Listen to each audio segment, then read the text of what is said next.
episode 8, Wilmington. Everybody ends up in Wilmington. Jamie and Claire are there, Brianna is there, Roger's there, Fergus and Marslia is there, and even Murtaugh.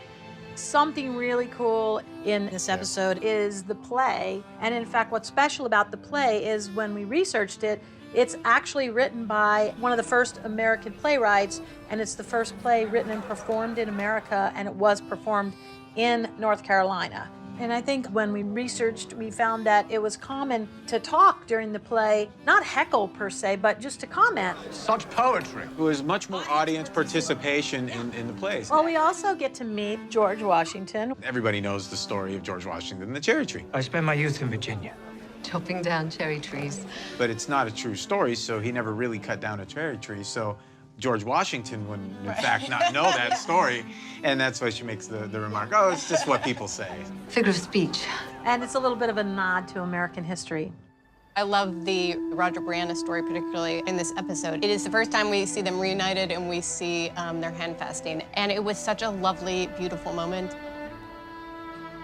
Something we talked about a lot was after, obviously, their handfast, they get in that big fight. Roger blurts out that he knew about the obituary. And you didn't tell me? But it was really difficult to figure out a reason why Roger would leave her. There were a lot of people in the room that felt that was not a cool thing to do. And we just did talk about ways to escalate the fight. Pardon me for wanting you to be my wife. Being one of the males in the room, you go, would I leave the woman I love without knowing that she had some ability to get home? I probably wouldn't leave her in a contemporary setting like that. She just traveled through 200 years by herself. And welcome to the writer's room. And across the ocean by herself. She's a hardcore Brianna. She's a little bit of a hothead. She tells him, go. He says, speak now or forever hold your peace. Maybe I should just go back. Maybe you should. Another part of this episode that we debated a lot was, you know, in the books, obviously the rape happens in flashbacks. We decided to play it in real time and actually the same night. Let's show it as it happens, and so the